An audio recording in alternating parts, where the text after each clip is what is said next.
chicos, disculpen la tecnología, me abruma un poco todavía. Bien, este tema que vamos a ver hoy es sobre lo que es la generalidad en cuanto a aspectos especiales de la farmacología perinatal y pediátrica.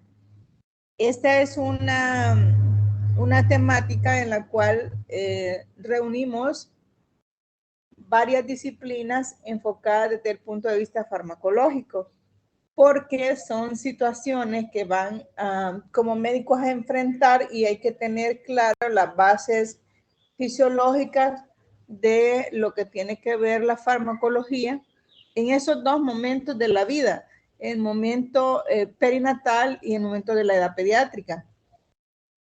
La siguiente, por favor. Ahí.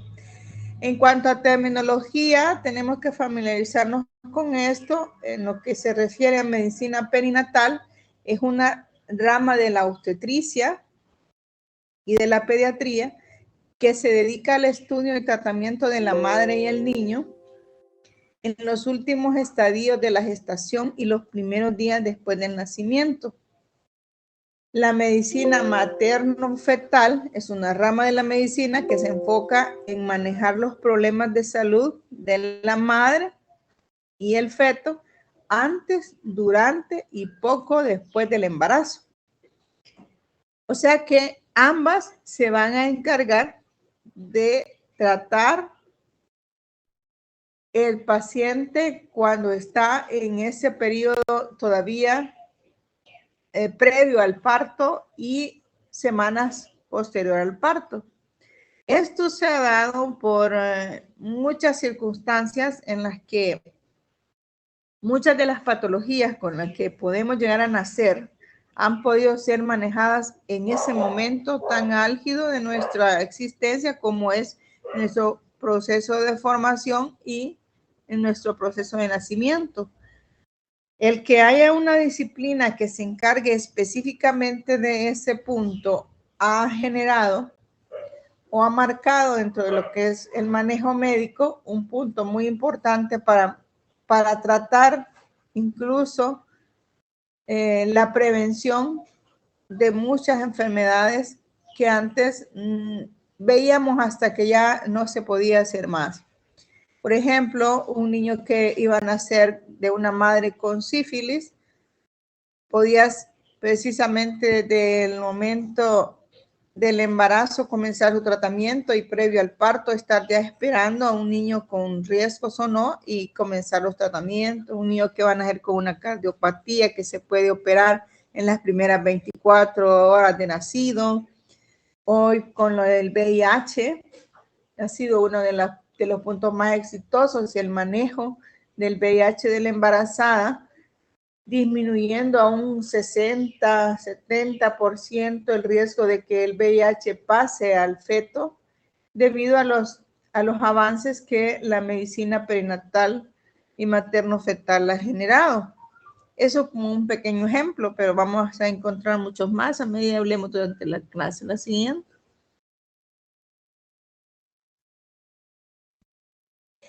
El devenir de la vida va a llevarnos por todo ese proceso y tenemos que saber qué tiene que ver o qué es cada uno.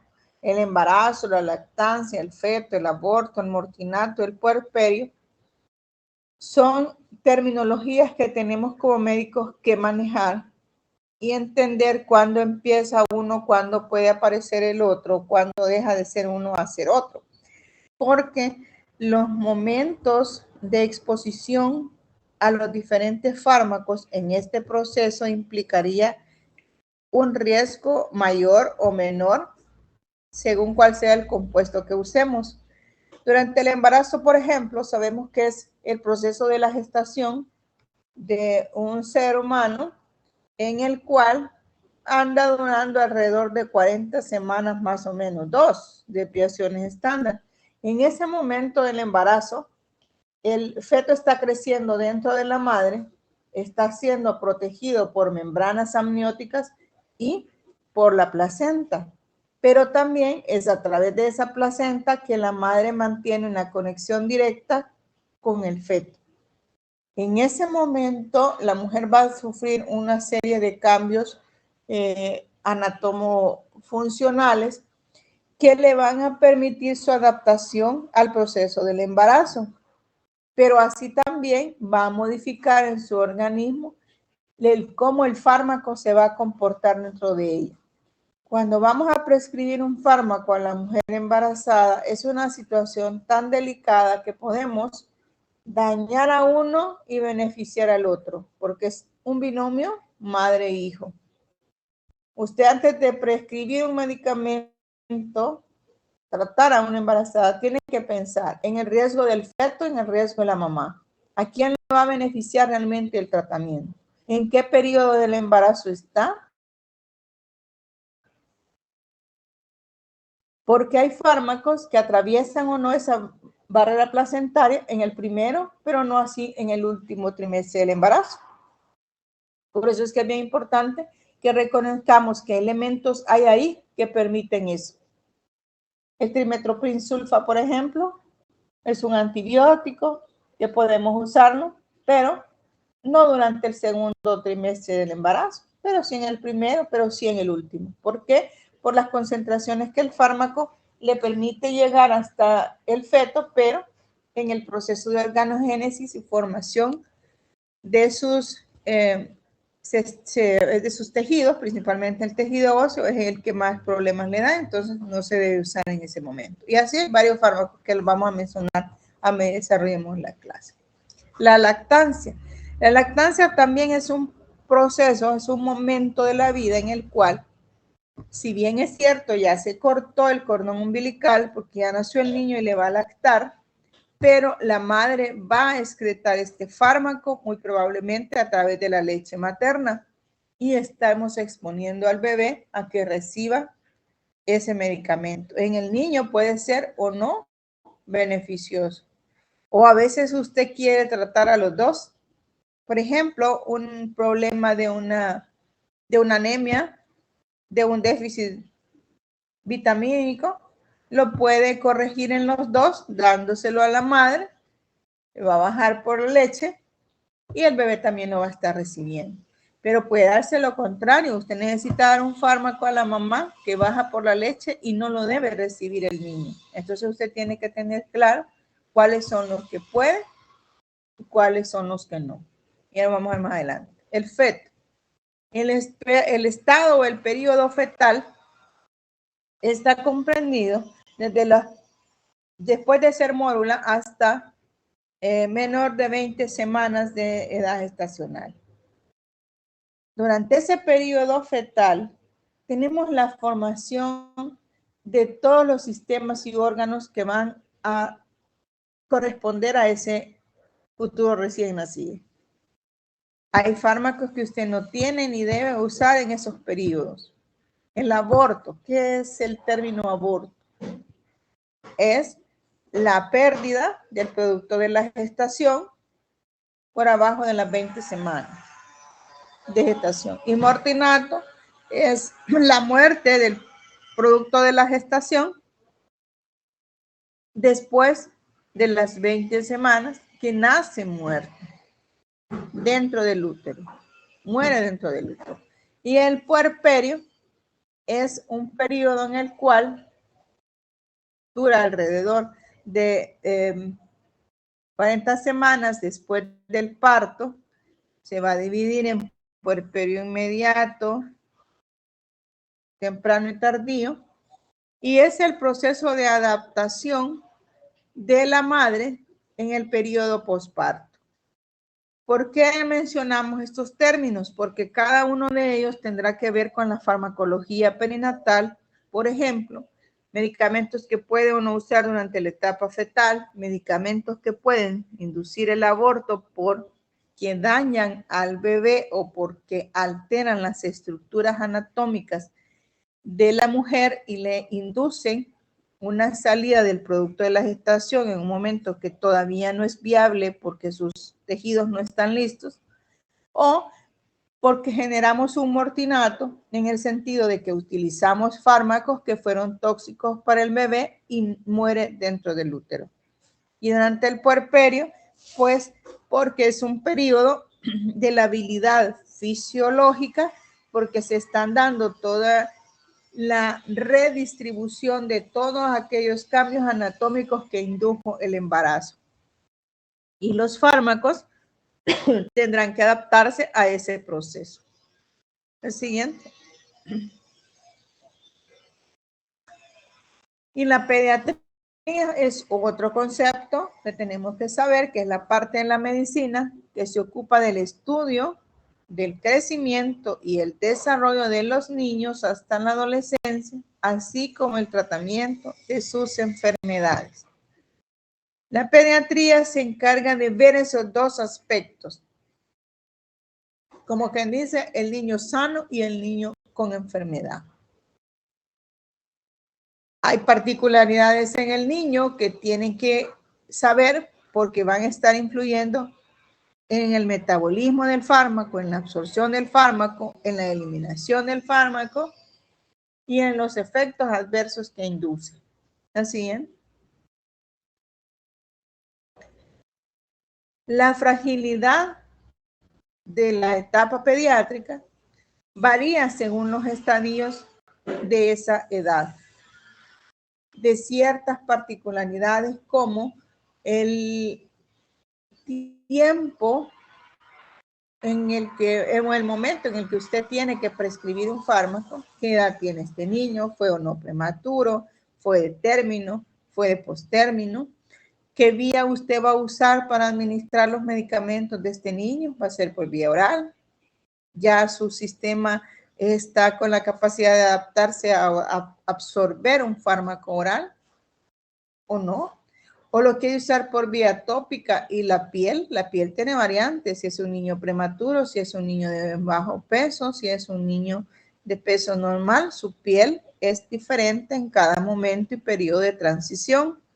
Entonces usted tiene que tener claro en qué momento puede o no usar los fármacos y las diferentes vías de administración. Si es una vía intramuscular y es un niño que está tan delgadito que su tejido muscular, su masa muscular no le va a permitir absorber eso, no lo va a poder usar. Si lo quiere usar por vía intravenosa y esas venitas están tan delgaditas que no las pueden canalizar, se tiene que buscar otras alternativas de vías de administración. Entonces tiene que estar consciente en qué momentos y en qué situaciones le va a permitir usar o no los fármacos y las diferentes vías. La siguiente. Hay periodos por los que pasa el niño que tenemos que tener claro. Uno es el periodo perinatal, que es antes del nacimiento, comprende desde las 28 semanas de gestación hasta los 7 primeros días de vida. El periodo neonatal, que va desde el nacimiento a los primeros 28 días de vida. El periodo neonatal se divide en precoz y tardío, y el precoz comprende desde el momento de nacimiento hasta los primeros 7 días de vida. Y el tardío comprende de los 7 días de vida hacia los 28. Luego viene el periodo lactante, el periodo preescolar, escolar, puberal y el de adolescencia. El periodo lactante va desde los 28 días de vida hacia los 2 años. Ahí se subdividen en lactante menor hasta el año y lactante mayor del año a los 2 años.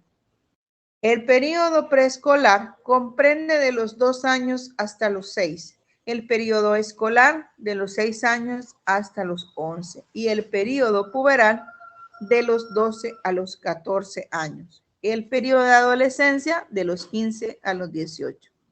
Ahora bien, ¿por qué dividirlos en tantos periodos? ¿Por qué nos complicamos tanto en esas divisiones? Porque cada uno de esos periodos significa una modificación de sus sistemas y del funcionamiento de estos sistemas.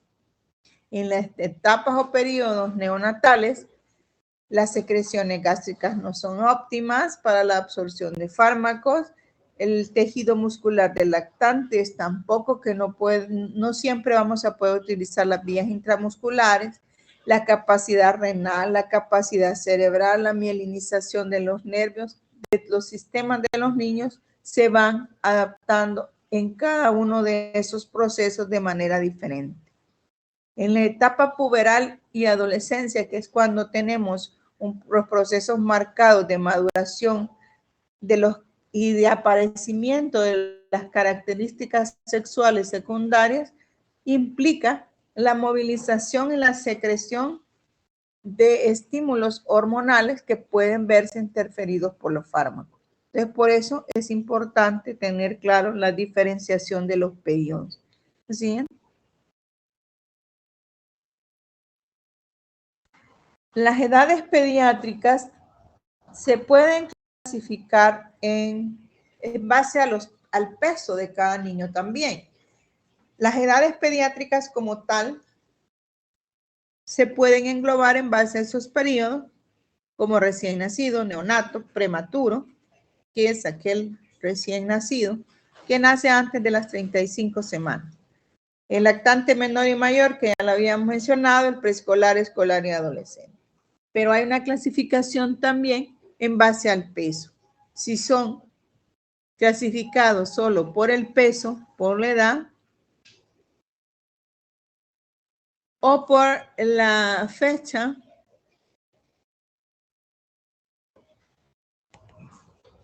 en la que esperaríamos que hubiera nacido, tenemos que si es por el peso, se va a clasificar en bajo peso, si pesa menos de 2.5 kilos, de muy bajo peso, si pesa menos de 1.5 kilos, y extremadamente de bajo peso, si está a un peso de 1 kilogramo.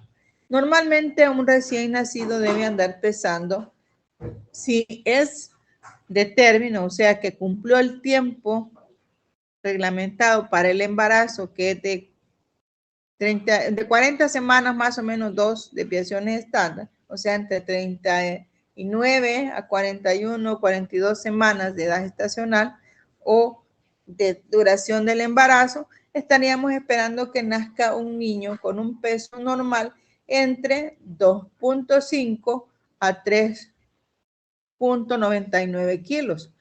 Si está pesando ahí, es un peso normal, pero si ya pesa abajo de 2.5, vamos a clasificarlo en base a estos pesos.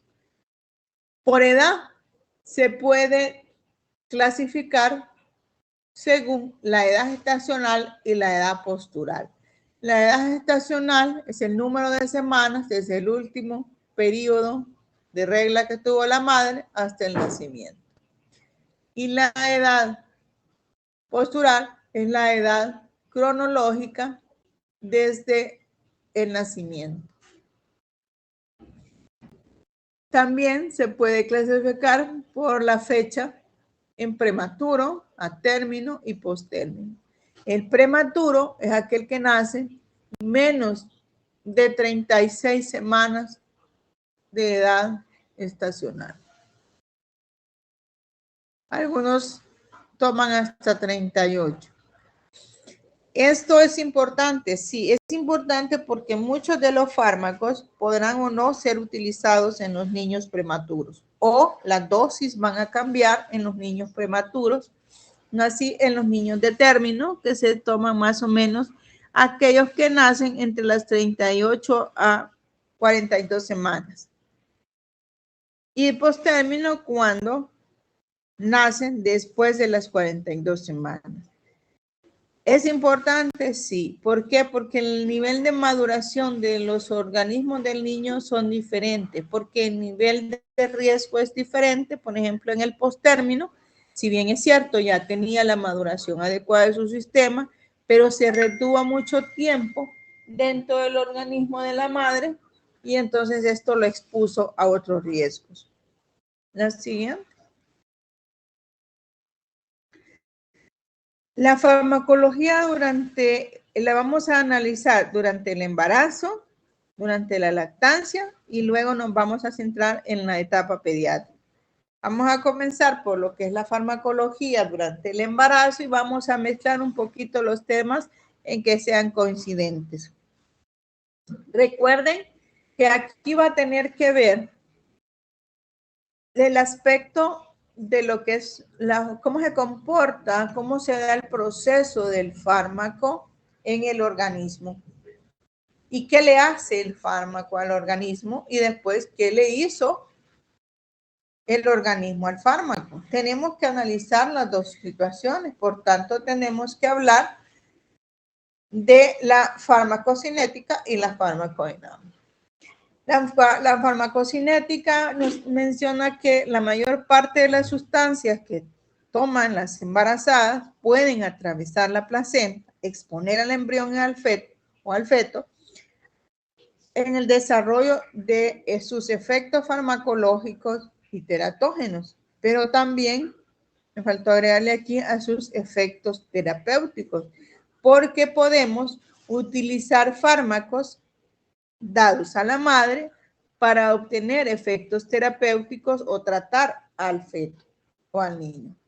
Recuerden las funciones de la placenta: metabolismo de sustancias como colesterol, ácidos grasos, glucógeno, transporte de gases, de nutrientes, de productos de desecho. También tiene las funciones de secreción endocrina, hormonas, proteínas, hormonas como la hormona coriónica humana, hormonas como la prolactina, hormonas como la CTH, también los esteroides, hormonas esteroideas como la progesterona y los estrógenos, que acuérdense que para mantener ese equilibrio entre en qué momento habrá de desprenderse esa placenta, parte pues de toda esta secreción hormonal. Esa placenta tiene dos caras, ¿verdad? Una cara materna y una cara fetal. La cara materna es la que está adherida a la pared del útero y la cara fetal pues es la que tiene en contacto con el niño y la circunda pues las membranas amnióticas. Acuérdense que esa placenta no es más que esa colección de vasos sanguíneos que estamos viendo ahí, que le permiten absorber desde el tejido del útero, ¿verdad? Los nutrientes que van vía sanguínea son incorporados a las venas y arterias que tiene ahí la placenta para que entren a través del cordón umbilical hacia la circulación fetal. Entonces, todo lo que llegó a la sangre de la madre va a llegar a la sangre del bebé, aunque esta placenta tiene la particularidad de tener transportadores específicos y procesos metabólicos que le dan una permeabilidad también diferente. ¿Así es? Y es ahí donde los fármacos tienen su diferenciación. Hay factores críticos que modificarán el transporte placentario de los fármacos y por ende sus efectos en el feto. Estos incluyen los siguientes: las propiedades físico-químicas del fármaco, la velocidad a la que el fármaco atraviesa la placenta y la cantidad que llega al feto, la duración de la exposición al fármaco. Es importante. Por eso hay que tener muy en cuenta cuánto tiempo van a durar los esquemas de tratamiento. Usted tiene que acostumbrarse que cuando le dicen un esquema de tratamiento, un tratamiento como tal, debe incluir la dosis, en qué unidades de medida va, si va en miligramos, si va en gramos, si va en ml, por qué vía se lo va a dar y cuánto tiempo va a durar o cada cuánto le tiene que administrar el fármaco. Todo eso es importante porque es lo que va a generar la duración de exposición a ese fármaco. No todos van a necesitar el mismo tiempo. De hecho, veía yo en el examen de ayer que les pregunto el esquema de tratamiento para la psoriasis. Cuando usted le dicen que es un esquema de tratamiento, es completo, ¿verdad? La dosis, cuántos días, y ese particularmente se da por 3 días, pero se repite en 6 días o 7 días. No es que se lo queda dando durante toda la semana, a los 7 días. Entonces, ¿por qué son esos periodos de espacio? Porque de eso depende la duración de exposición del fármaco y qué es lo que usted está buscando manejar como efecto terapéutico. Las características de distribución en los diferentes tejidos fetales. Es importante porque hay fármacos que van a llegar hacia el tejido de un ser que está en formación y entonces lo va a dañar. Ejemplo, si la madre recibe un antibiótico que es nefrotóxico, digamos como los aminoglicósidos, entran a la circulación materna, van al tejido renal en formación, entonces le van a dañar el riñoncito al niño. Las etapas del desarrollo presentario y fetal en el momento de la exposición al fármaco. Es muy importante entender que cada momento de desarrollo de las etapas en que se desarrolla, la placenta es distinto. No va a tener la misma madurez, la misma permeabilidad la placenta en los primer trimestre, segundo trimestre y tercer trimestre del embarazo. ¿Por qué? Porque acuérdense que es tan perfecto como un reloj. Mejor que un reloj de arena. La placenta sabe perfectamente en qué momento se va a desprender. Va en un proceso de modificación y envejecimiento la placenta que coincide, si todo está normal, va a coincidir con el momento del nacimiento del niño y no se va a desprender antes ni después. Los efectos de los fármacos usados en combinación. Eso también es muy importante porque de fármacos que usted pueda o no utilizar combinados para obtener un efecto. ¿Así?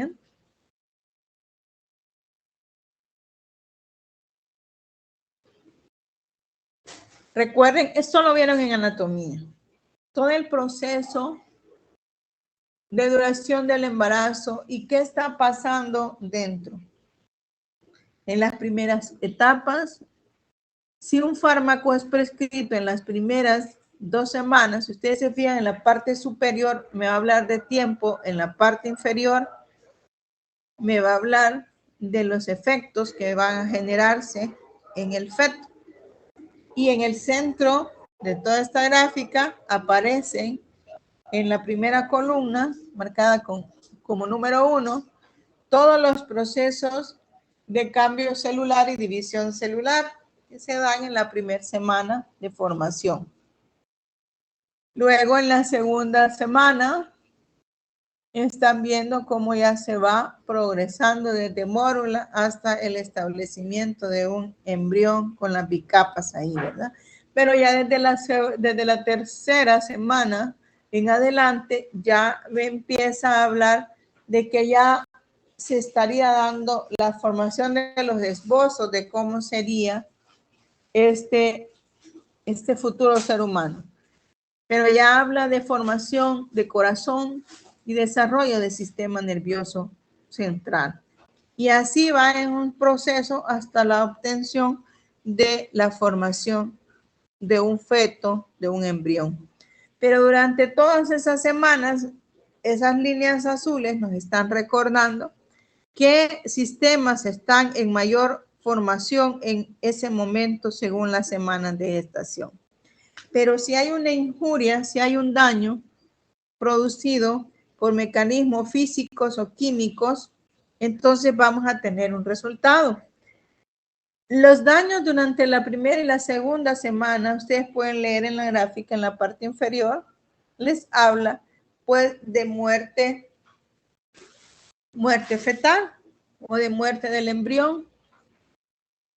En la siguiente cuadrícula les habla de lo que serían las modificaciones morfológicas a que puede acceder o producir en el feto si usted está usando una sustancia o la mamá se expone a componentes físico-químicos que van a interferir y pueden dañar al feto.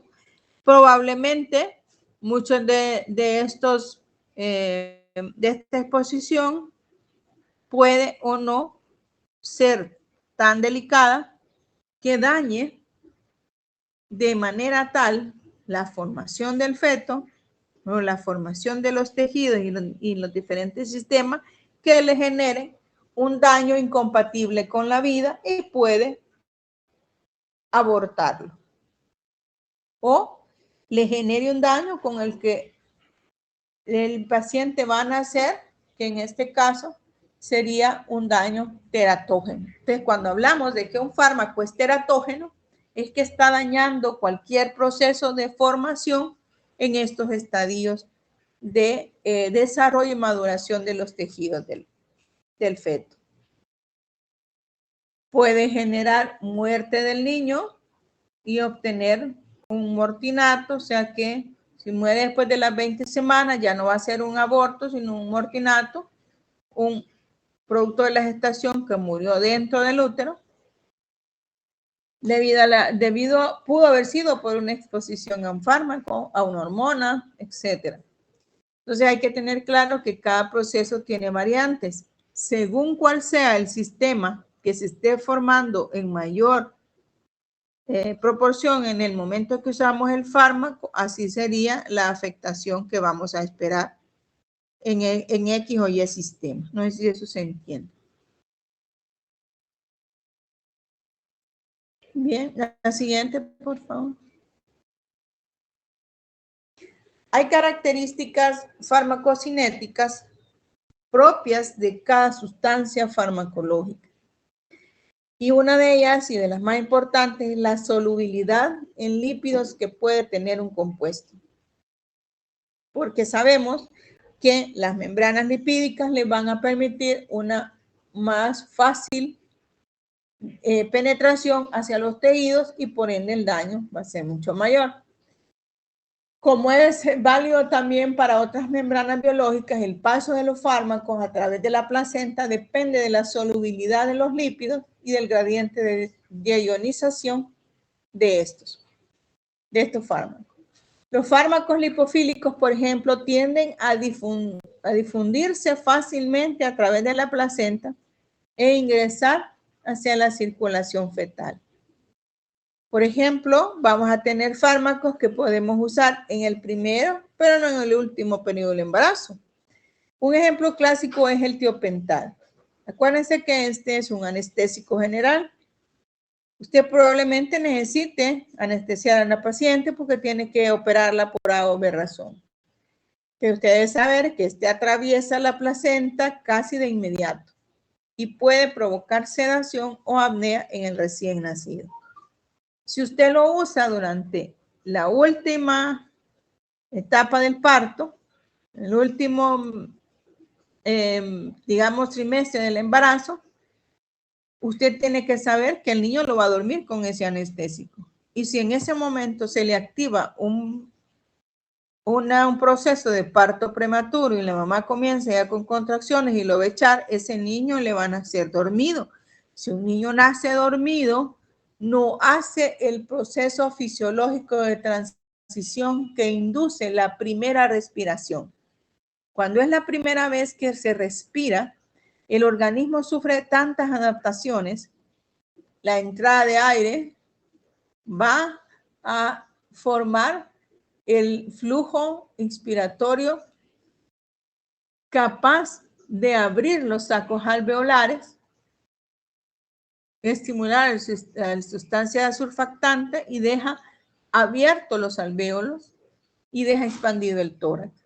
Esos cambios de presiones inducen cierre del ducto arterioso y cierre del foramen oval que normalmente tiene el corazón fetal. Si esa primera respiración no se da en ese nivel de fuerza que debe de tener para cada individuo, esos procesos importantes no se van a dar. Y entonces vamos a tener un niño con algún daño o enfermedad relacionada a eso. Pero si usted lo usa en las primeras etapas, como el niño no va a nacer ahorita, pues puede estar dormido y operar tranquilamente a la mamá. Las alteraciones que también podemos tener es cuando usamos otros fármacos altamente ionizados, como la acetilcolina, la tubocularina, que atraviesan la placenta lentamente y alcanzan concentraciones muy bajas en el feto y pueden no afectarlo. Por lo tanto, hay que condicionar el fármaco con el momento en el que lo va a usar.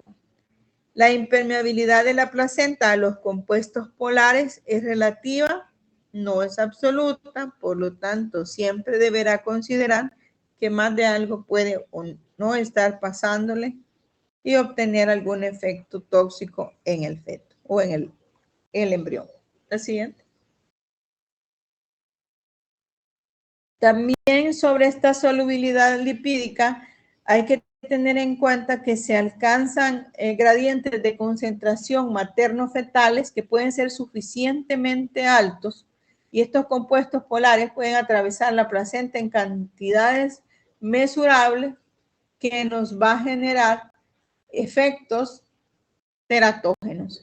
Un ejemplo clásico es cuando la madre acostumbra a tomar salicilatos o aspirinas, que casi están por completo ionizados al pH fisiológico y atraviesan la placenta. Por eso es que van a oír decir que la X fármaco, en este caso los salicilatos, son teratógenos durante el embarazo. O sea, le van a generar un daño con el que van a hacer en los tejidos del niño. Diferente a lo que es un daño genético, ¿verdad? Un daño genético está escrito, o la modificación, el daño quedó en el genoma. No así los daños terapéuticos congénitos. Con eso solo se nace, pero no está en mis genes. ¿Qué pasa con una exposición a salicilatos? Si en ese niño estaba en el proceso de formación de sus tejidos musculoesqueléticos, tiene mucha afinidad por irse a los tejidos de las cavidades orales y nacen los niños con labios y paladar hendido por exposición a salicilatos. Tenemos que puede haber también situaciones de transporte de estas sustancias más liposolubles y sus tasas globales de equilibrio son dependientes del riego sanguíneo placentario y proporcionales al mismo, la cantidad que va a llegar hacia el tejido en formación del embrión. Los fármacos muy liposolubles se difunden a través de las membranas placentarias tan rápidamente que la velocidad global del equilibrio no depende de la concentración del fármaco libre, que este sea equivalente en ambos lados, pero le está induciendo el riesgo. O sea, usted tiene que saber como médico que todo medicamento que usted administra a la madre puede llegar al torrente sanguíneo y a la formación de los tejidos de aquel embrión en proceso de formación. ¿Sí? Y como médicos no podemos asumir demencia, como dicen, ¿verdad? Fíjense que la gente en nuestro país se automedica lo que quiere porque hay fármacos de venta libre, pero ellos no tienen responsabilidad legal. En cambio, usted como médico sí lo prescribe, porque se supone que usted ya entendió el daño que un fármaco puede hacer o el beneficio que este puede tener. El tamaño molecular y el pH es otro aspecto que influye en la permeabilidad y la combinación del fármaco placentario. El peso molecular influye en su velocidad de transporte y en la cantidad que atraviesa la placenta. Pesos moleculares entre 250 a 500 Dalton pueden atravesar la placenta con facilidad dependiendo de su liposolubilidad también y su grado de ionización. Entre 500 y 1000 Dalton atraviesan con más dificultad y los pesos mayores de 1000 Dalton lo hacen de manera muy deficiente. Una aplicación clínica importante es la selección de medicamentos que podemos utilizar o no en la madre. La madre tiene una enfermedad y usted tiene que tratarla, pero tiene que pensar en cuánto le va a llegar al niño. Un ejemplo muy clásico es cuando hay una madre que tenemos que tenerla heparinizada. Hay que ponerle un anticoagulante. Usted debe seleccionar la heparina. ¿Por qué? Porque alguien me dijo, no, usted la va a seleccionar porque usted como médico sabe que la heparina es un anticoagulante que por sus pesos no atraviesa la placenta, a diferencia de otros anticoagulantes orales como la warfarina, que es teratógena, y deberá evitarse durante el primer trimestre porque tiene pesos moleculares pequeños que le permiten atravesar la barrera placentaria y irse a fijar a los tejidos de los niños en formación y entonces los dañan. Dado que la sangre materna tiene un pH de 7.4 y la del feto es de 7.3, los fármacos ligeramente básicos, con un pKa superior a 7.4 se ionizarán más en el compartimiento fetal que en el de la madre, lo que conduce pues a la retención de iones y por ende los efectos adversos serán mucho más vistos en el niño que en la madre. Así es.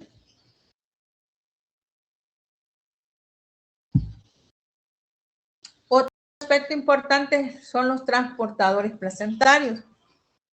Cuando se estudia la placenta como tal, se ve esa selectividad de permeabilidad que tiene, porque en unos momentos del embarazo es de una forma, porque en otros momentos es de otra, porque ante unos fármacos es diferente.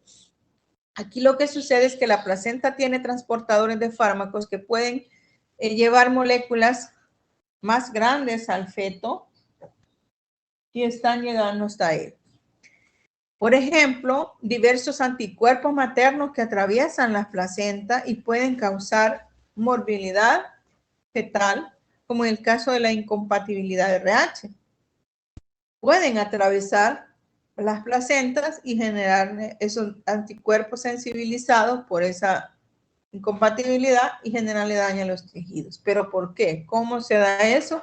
Se da gracias a los transportadores placentarios, que son en específico los identificados, pero identificados hasta hoy, pero que van estudiando nuevos.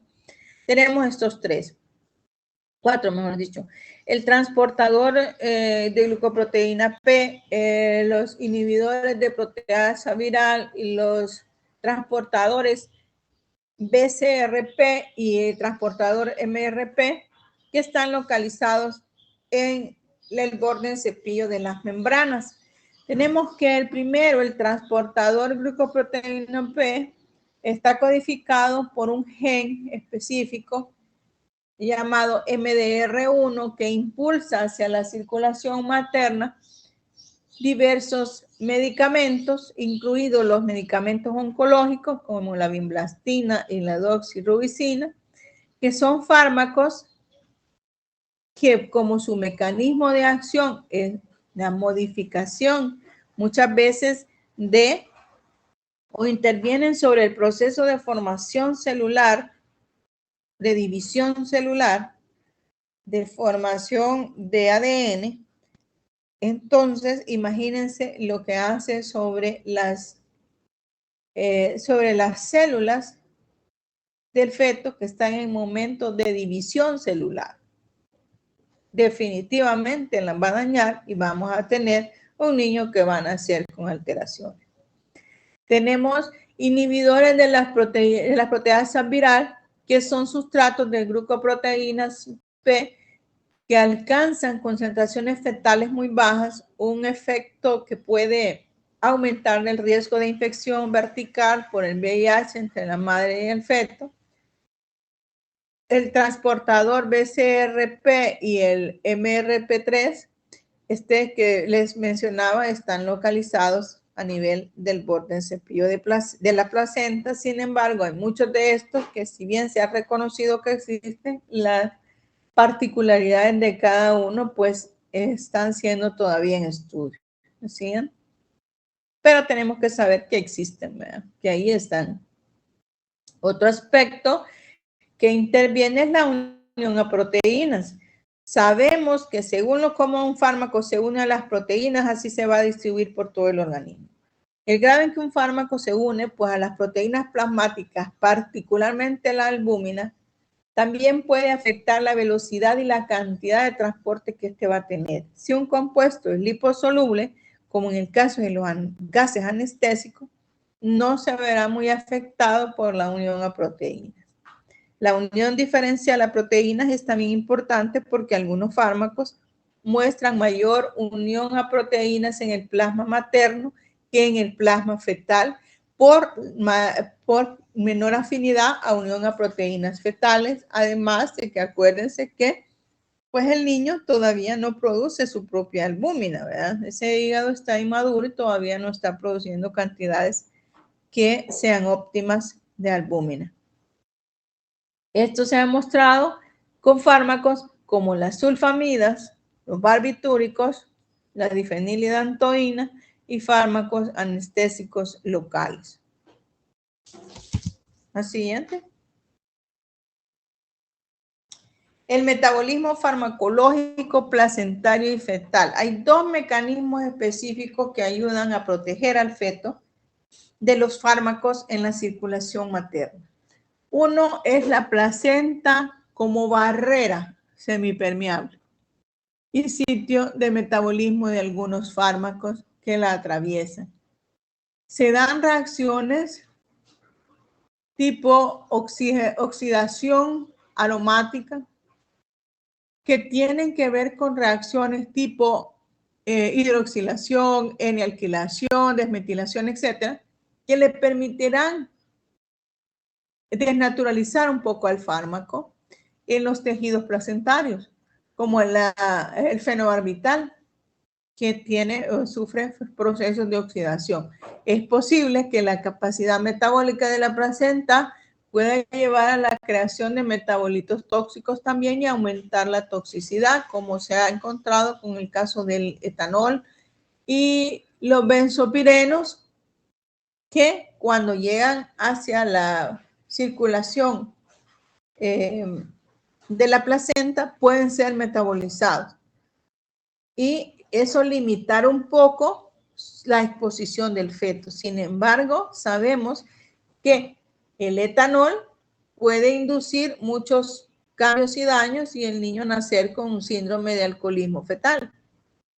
El otro mecanismo es que los fármacos que atraviesan la placenta alcanzan o no la circulación fetal a través de la vena umbilical. Al entrar por la vena umbilical, sabemos que esta va a llevarlo directamente al tejido hepático. Y aunque es un hígado inmaduro, el 40 al 60% del riego sanguíneo venoso umbilical llega al hígado fetal y puede metabolizarse parcialmente ahí antes de alcanzar la circulación fetal y de esa manera le sirve como una protección. Protege al feto. Sin embargo, el resto de ese porcentaje evita pasar por el hígado y entra a la circulación fetal. Y los metabolitos de algunos de estos fármacos pueden ser más activos que el compuesto original y afectar de manera adversa al feto. El siguiente.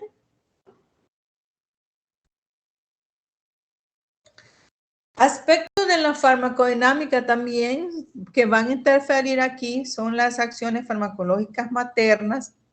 Aquí los efectos de los fármacos sobre los tejidos del aparato reproductor de la embarazada a veces se alteran por el ambiente endocrino apropiado para la etapa gestacional. Acuérdense que las secreciones hormonales van a variar en cada periodo del embarazo y esas hormonas pueden generar una afectación sobre el fármaco. Los efectos farmacológicos en otros tejidos maternos no cambian de manera significativa por el embarazo, pero sí pueden verse modificadas en el contexto fisiológico, como por ejemplo, que normalmente en la mujer embarazada se modifique el gasto cardíaco, el riego sanguíneo renal, debido a cambios meramente físicos que induce el útero grávido, ¿verdad? Por ejemplo, tal vez no se pueda que la madre necesite modificar y no requiera tantos fármacos, valga la redundancia, como glucósidos cardíacos o diuréticos para la insuficiencia cardíaca precipitada por una mayor carga de trabajo cardíaco del embarazo. O puede requerir insulina para el control de la glicemia en diabetes inducida por la gestación. Quiere decir esto, se siente un poco confuso, pero quiere decir que hay situaciones que normalmente pasan en el embarazo. Una de ellas, pues, es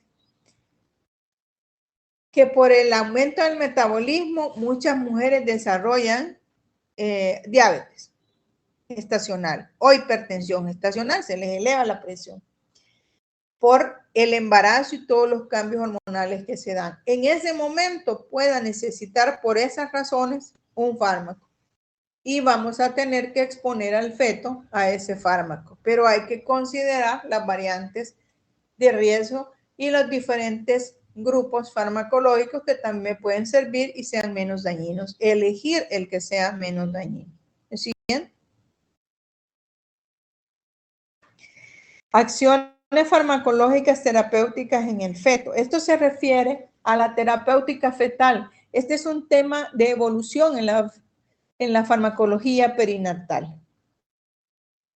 Es el estándar de oro que maneja la medicina perinatal. Ellos están obligados a manejar todos los fármacos que generan o no daño o beneficio en el feto.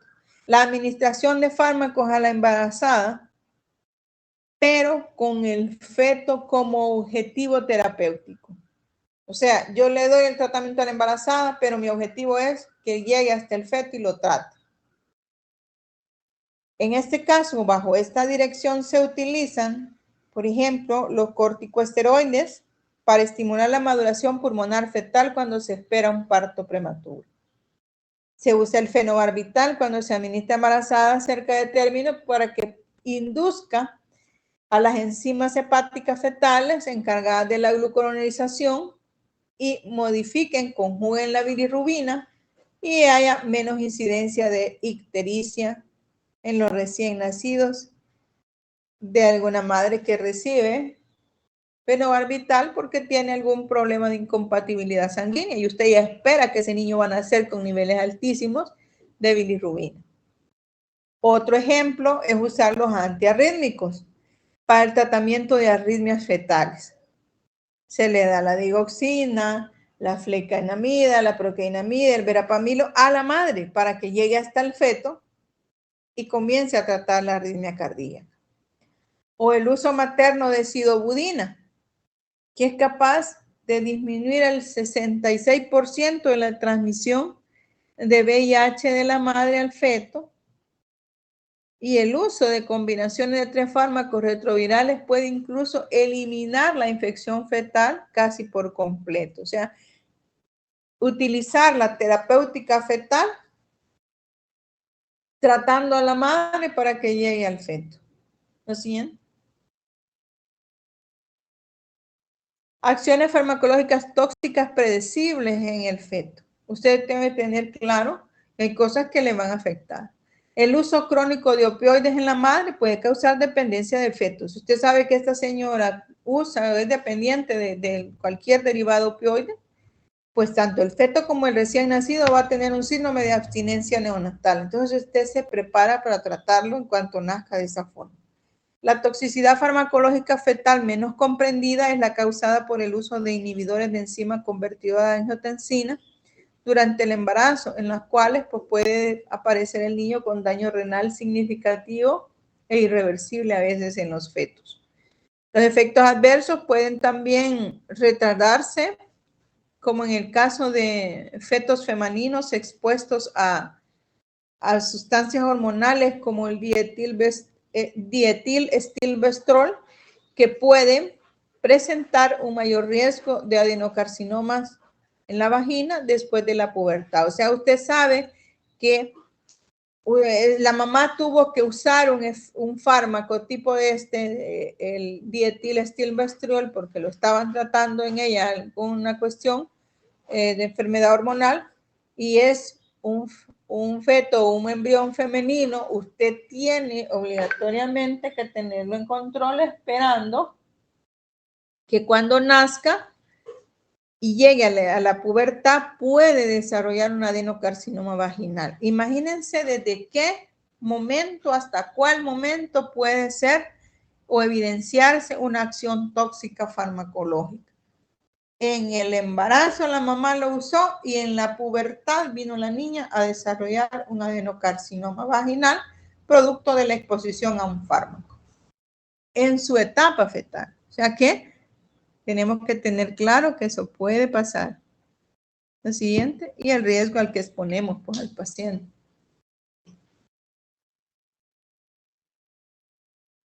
Scarlett, a ver, permítanme un segundo.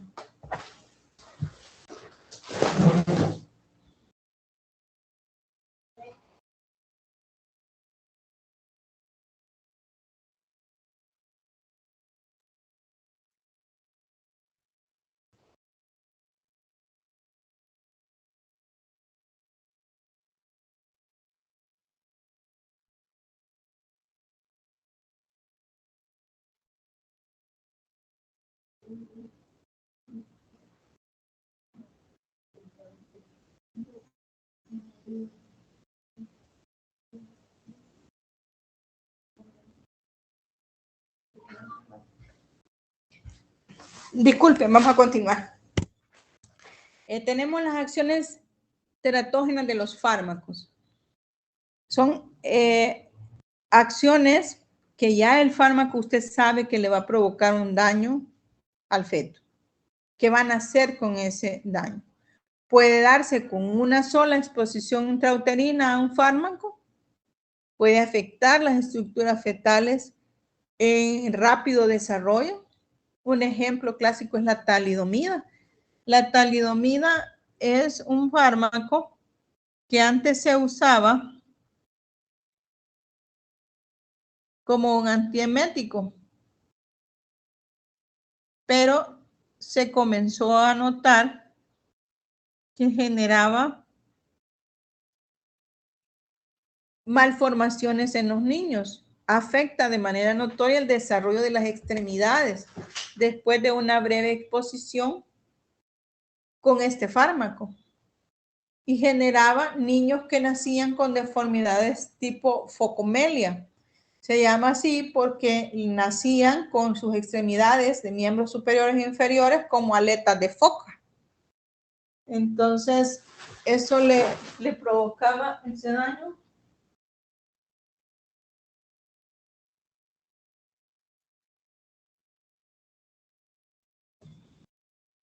Cuando ellos nacían. Entonces, usted lo verificaba mayormente cuando la exposición había sido entre la cuarta y la séptima semana de gestación. Entonces, hay que tener claro cuando les dicen, o se han fijado que durante hemos desarrollado las clases, siempre se les pone, se puede o no se puede usar durante el embarazo, se puede o no usar durante la lactancia, cuáles fármacos sí se pueden usar en el embarazo y cuáles no, por eso, por sus efectos teratógenos. Pero, ¿qué define un teratógeno? Para considerar teratógeno, un proceso o una sustancia debe de reunir estas características. Uno, es causar un conjunto característico de malformaciones que indique la selectividad para ciertos órganos. Ya sabemos en cuáles puede afectar. Ejercer un efecto en una etapa particular del desarrollo fetal. Y tres, mostrar un efecto dependiente de la dosis. La siguiente.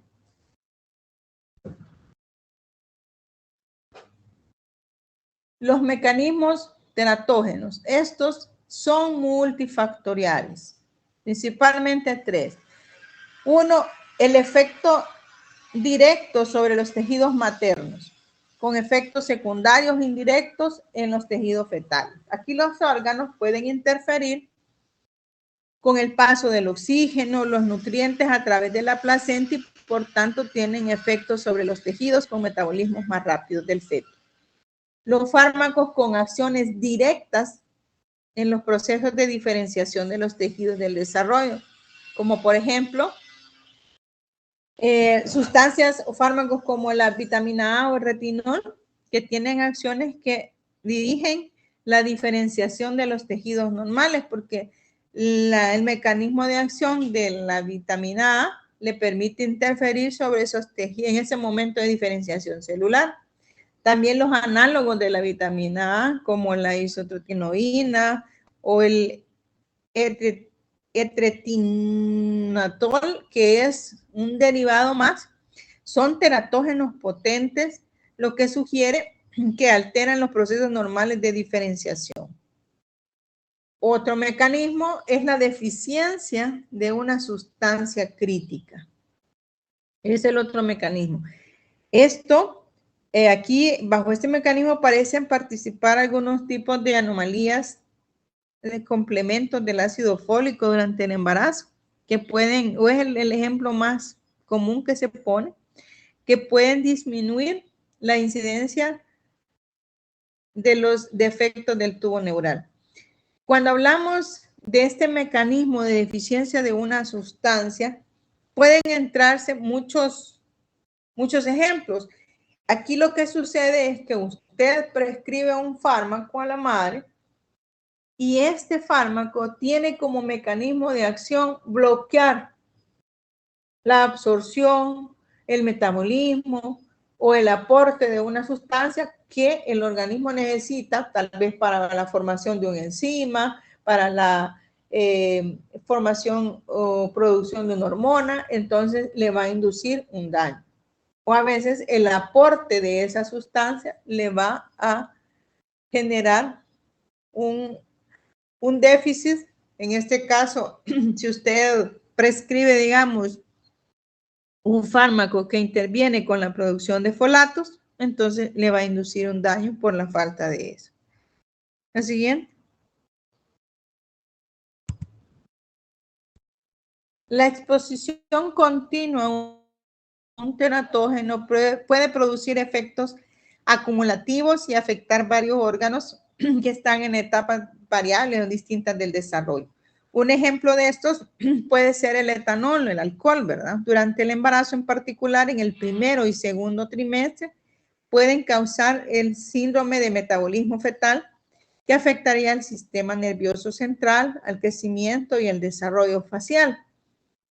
Pero si lo consume durante el último trimestre, los daños van a verse más limitados en cuanto a la afectación del sistema nervioso central porque ya está totalmente formado.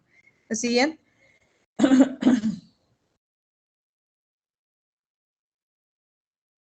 Los fármacos con efectos teratógenos o adversos pueden generar malformaciones mayores que van desde restricción del crecimiento intrauterino, como en el caso del tabaquismo, abortos que pueden generarlo como el alcohol, el óbito fetal puede ser inducido por el tabaquismo, puede haber un mortinato producto del tabaquismo. ¿Por qué? Porque los benzopirenos tienen la capacidad de poder difundirse a través de las membranas placentarias y llegar hasta el feto. Pueden algunos efectos teratógenos como el retraso neurocognitivo por exposición de las células de tejido nervioso central al alcohol que toma la madre, ¿verdad? Pues para tener como un sistema más ordenado de conocimiento de qué fármacos deberían, podían o no usarse durante el embarazo y lactancia, la FDA tiene un sistema para estandarizar pues el potencial teratógeno y cuantificar el riesgo de teratogenicidad. Esto lo hace a través de una escala en la cual utiliza una nomenclatura en letras que van desde A, B, C, D y X, que significa A, el medicamento más seguro, y X, el de mayor riesgo para los seres humanos. La siguiente, esta es una categorización que ya más de alguna vez la han visto. Cuando algunos lo llevaron cuando se hizo el seminario de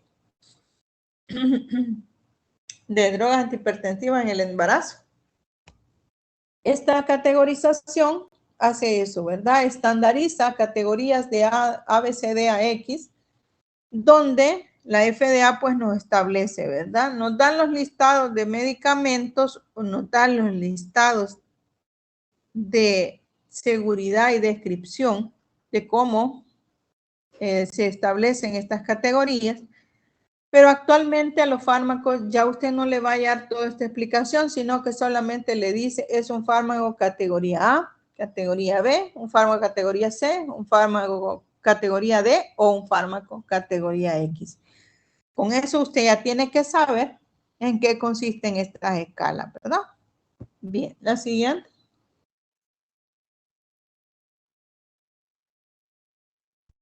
También existe una escala para ver la seguridad de los fármacos en la lactancia, pero esta va de A, B, B1 o sub B y la C. Y en esto se refiere a qué fármacos usted puede prescribir con tranquilidad durante la lactancia, como los tipo A, y los de cierto riesgo con precaución, pero valorará sus riesgos-beneficios, se utiliza el B, y los C que totalmente están contraindicados. La siguiente, generalmente porque van a atravesar la leche materna. Este es el esquema que está en su libro texto de estas categorías. Yo puse el anterior porque me explicaba la seguridad y la descripción, pero el que está en el libro solo nos muestra la descripción. Lo siguiente, eso ahí lo pueden revisar. Aquí el libro texto nos da como la lista de medicamentos, de fármacos que podemos usar durante el embarazo y en qué trimestre.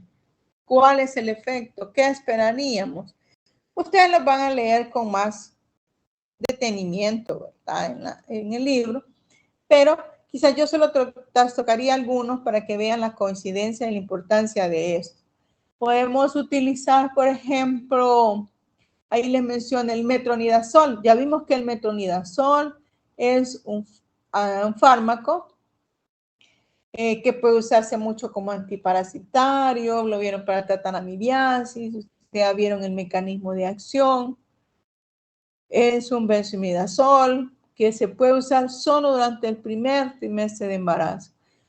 Sin embargo, se tiene que saber que el efecto es que es mutagénico, con base a estudios en animales. No hay datos, dice, de efectos mutágenos en seres humanos, ¿verdad? Pero ya con solo ese riesgo, usted pues se limita a no utilizarlo en el resto de los trimestres de embarazo. El metiltiuracilo está, según las categorías y los estudios, contraindicado en todos los periodos del embarazo. ¿Por qué? Porque le va a producir hipotiroidismo en el niño. A veces nos encontramos con personas o niños hipotiroideos y decimos, pero si en la familia nadie tiene, pero si en la mamá se cuidaba, y cuando venimos a ver, estaba tomando algún fármaco de estos que induce esas enfermedades. Por eso son tan importantes estas clasificaciones de los fármacos. Y hay que tener claro que la gran mayoría de estos fármacos pues son de usos comunes y que pueden estar induciendo mucho daño en el niño. El tabaquismo, por ejemplo, en todas las etapas del embarazo puede generar daño. Bueno, siguiente.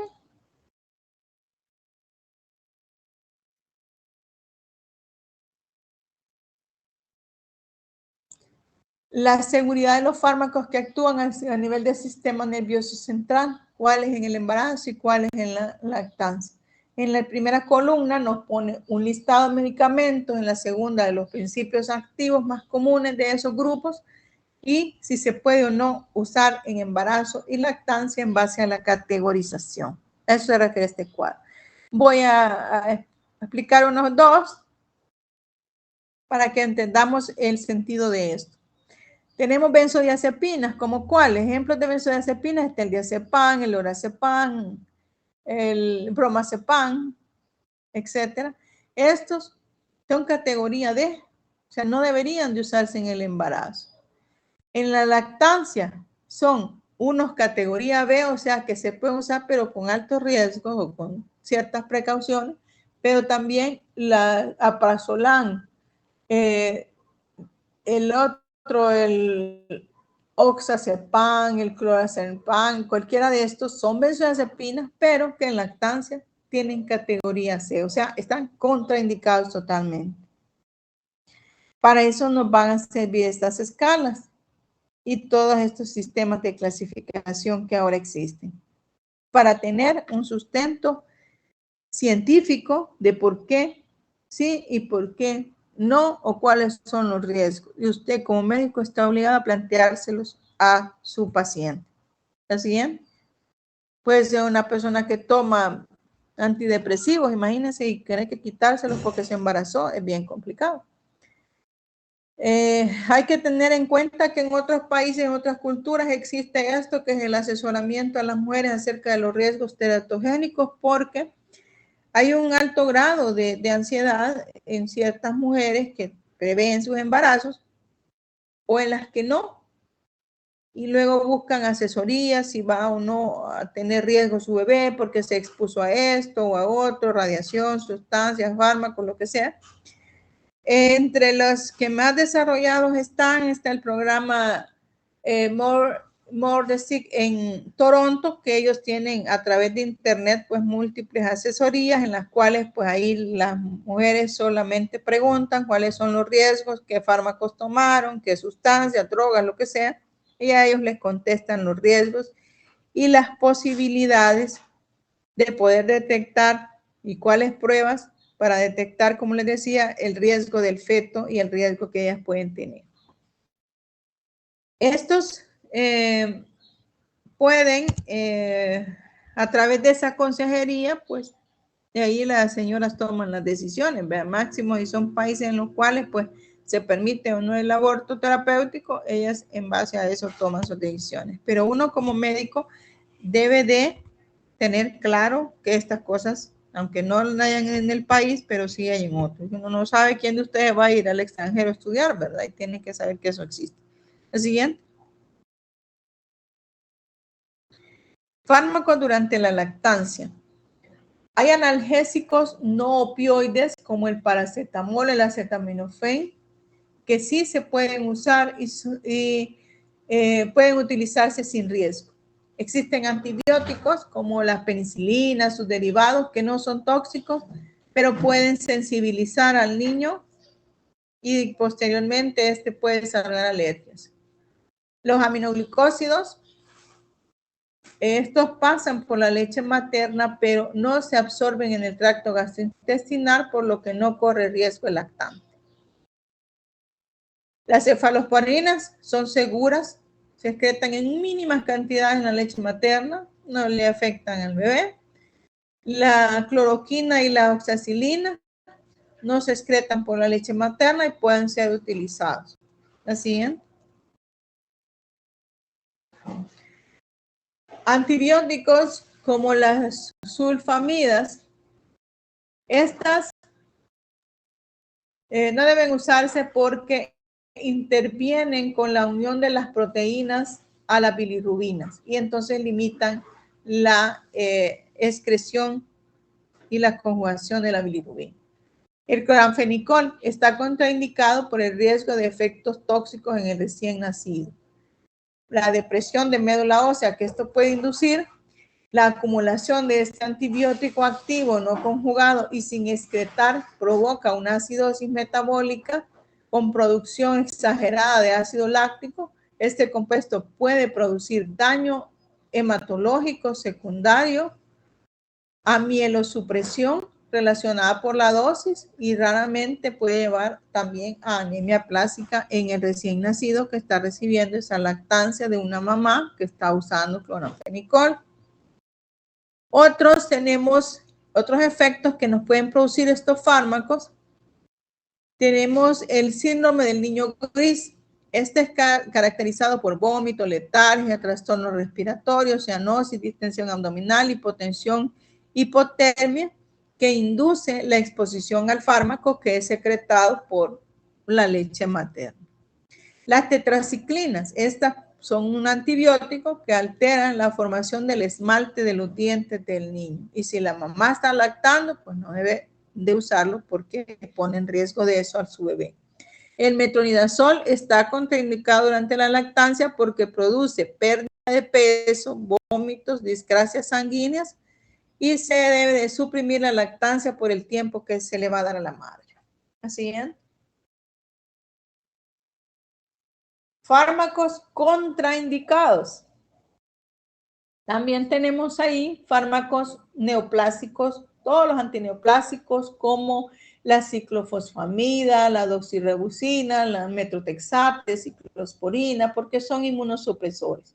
También el uso de drogas de abuso como las anfetaminas, cocaína, feniciclina, heroína, marihuana, nicotina, están contraindicados en la lactancia.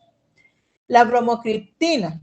Esta sustancia no se debe usar durante la lactancia porque suprime el reflejo de producción de la leche.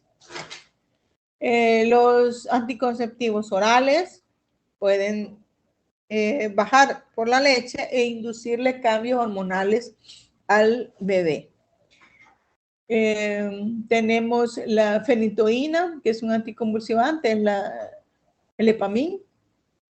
Los compuestos radioactivos, la ergotamina, no se deben de usar, están contraindicados. Reacciones adversas que nos pueden generar en los niños, bueno, los esteroides, las anfetaminas y el metilfenidato, las fluoroquinolonas. Si la mamá los está consumiendo y baja por la leche, le va a alterar el crecimiento al niño. Acuérdese que está en periodo de crecimiento en todas sus etapas. El fenobarbital o el Epamil induce efectos del sistema nervioso central porque depleta las concentraciones de ácido fólico. Las tetraciclinas alteran el esmalte de los dientes. Las sulfamidas desplazan a la bilirrubina de los sitios de unión de bilirrubina, aumenta la bilirrubina libre y cruza la barrera hematoencefálica y puede producirle kernícteris al niño, que es una patología que producto de que la bilirrubina se precipita en los centros nerviosos de la sustancia négricas, puede generarle daños permanentes cerebrales a los niños. ¿Sí?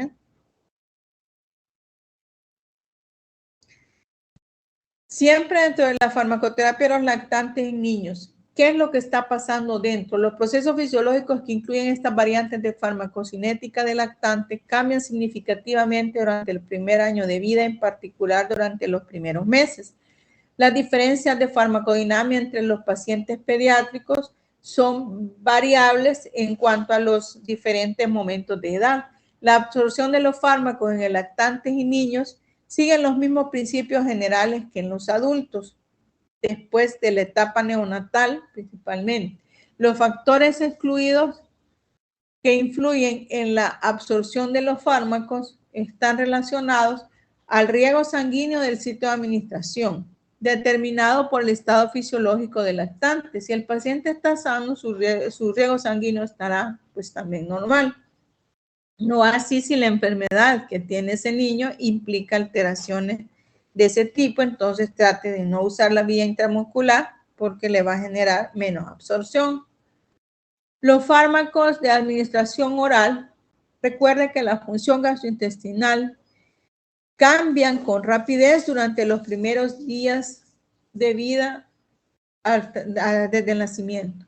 La edad después del parto también influye en la regulación de la absorción, porque Por ejemplo, la piel del prematuro es diferente, es mucho más transparente, mucho más delgada. Si usted usa fármacos tipo esteroides tópicos, pues la capacidad de absorción es mucho mayor en ellos y por ende más riesgo de efectos adversos. Hay inmadurez de los tejidos por la producción de enzimas digestivas hepáticas, la mielinización nerviosa que no es completa hasta después de los 4 años de vida, la capacidad pulmonar, el déficit de factor surfactante, pues va a inducir diferente capacitancia del tejido respiratorio y por ende, pues los fármacos que se usan de forma inhalada tienden a tener diferentes grados de absorción. ¿La siguiente? El riego sanguíneo en el sitio de la aplicación. ¿La siguiente? Son condicionantes que van a afectar a los niños y que usted tiene que tenerlo en cuenta porque no se va a absorber. La absorción después de la administración intramuscular o subcutánea depende de la velocidad del riego sanguíneo en el músculo o en el tejido donde se aplica. Pero las condiciones fisiológicas que pueden aminorar el riesgo sanguíneo en esas zonas está dado por problemas de shock de origen cardiovascular, vasoconstricción, por fármacos simpático-miméticos o por algún problema cardíaco que tenga el paciente. Entonces, si lo tiene, usted sabe que corre riesgo de que se absorba menos. En los prematuros, aquí ellos requieren inyecciones intramusculares que pueden tener muy poca masa muscular y usted lo debe considerar porque esto complica por la disminución de perfusión periférica a esas regiones y va a absorber menos fármaco. La absorción se torna irregular y difícil de predecir.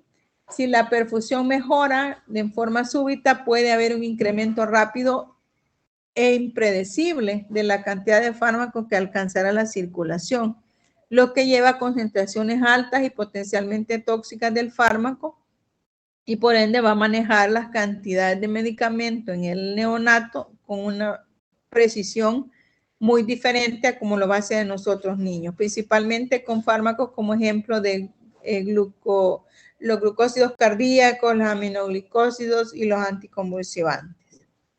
Por eso las dosis de los niños, la siguiente, en la edad neonatal suelen ser una vez al día para que evitemos esto.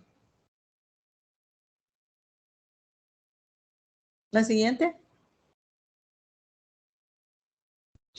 La función gastrointestinal. Si usted va a usar el fármaco por vía oral, debe entender que el recién nacido de término, la secreción de ácido gástrico empieza poco después del nacimiento y aumenta gradualmente durante varias horas, pero que alcanza el nivel normal hasta después de los 3 meses.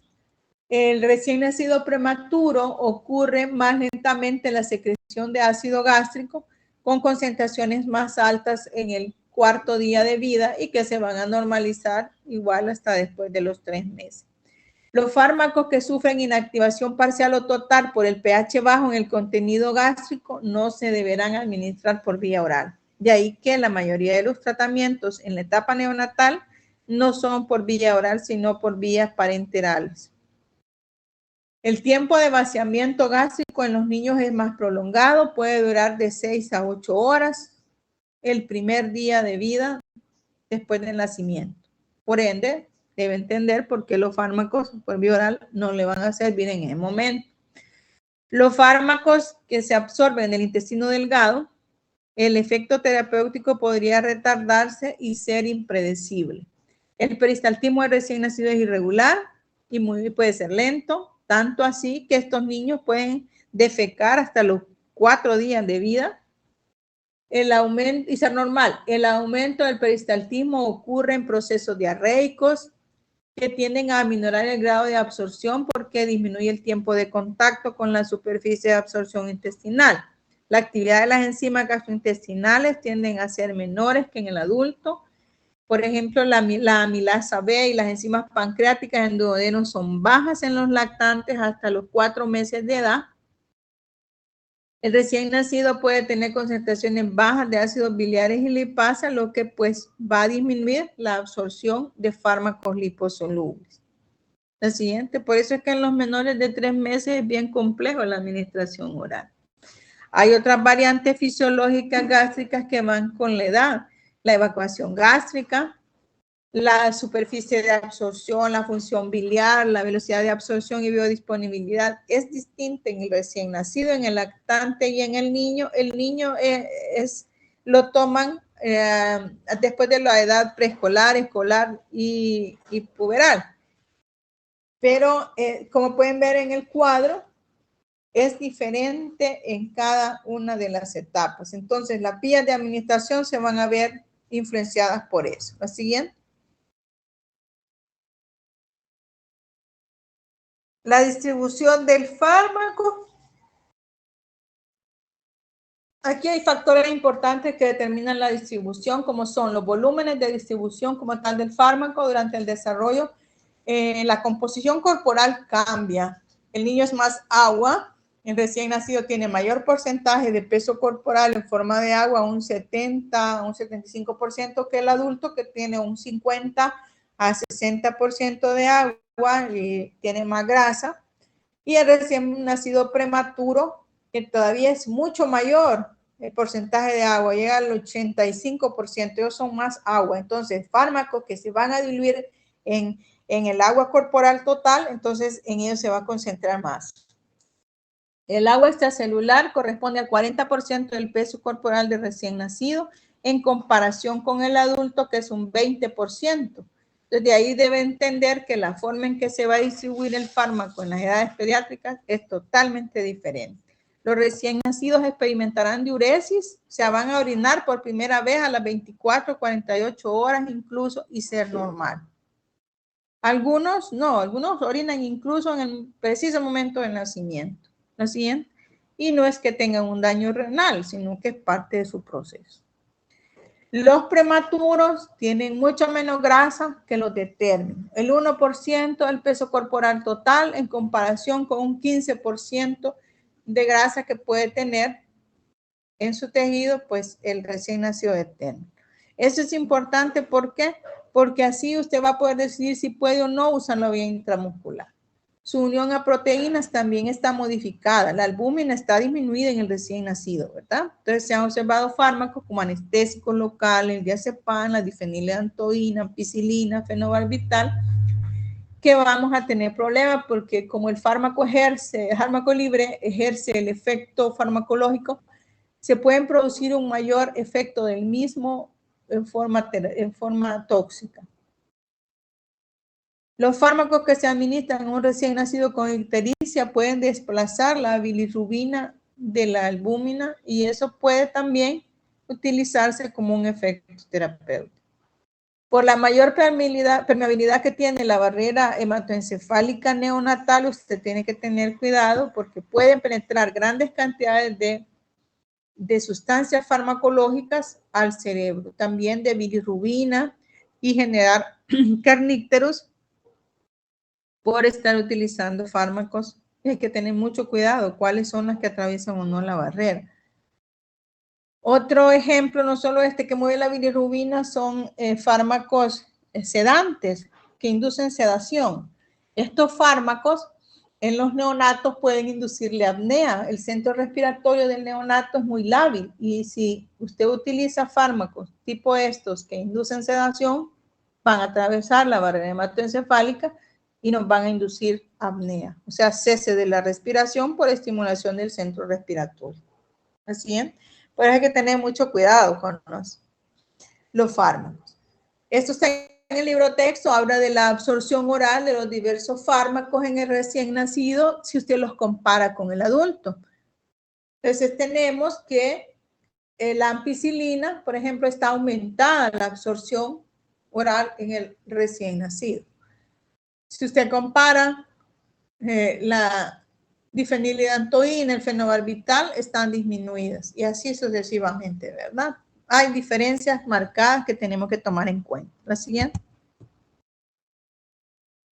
El metabolismo de los fármacos, tenemos que tener claro que aquí hay algunas cosas que las voy a resumir, se las he puesto textual porque a veces no tienen chance a veces de leer el libro o el capítulo, aquí está todo explicadito Y yo solo voy dándoles la explicación más general y más fácil de entender.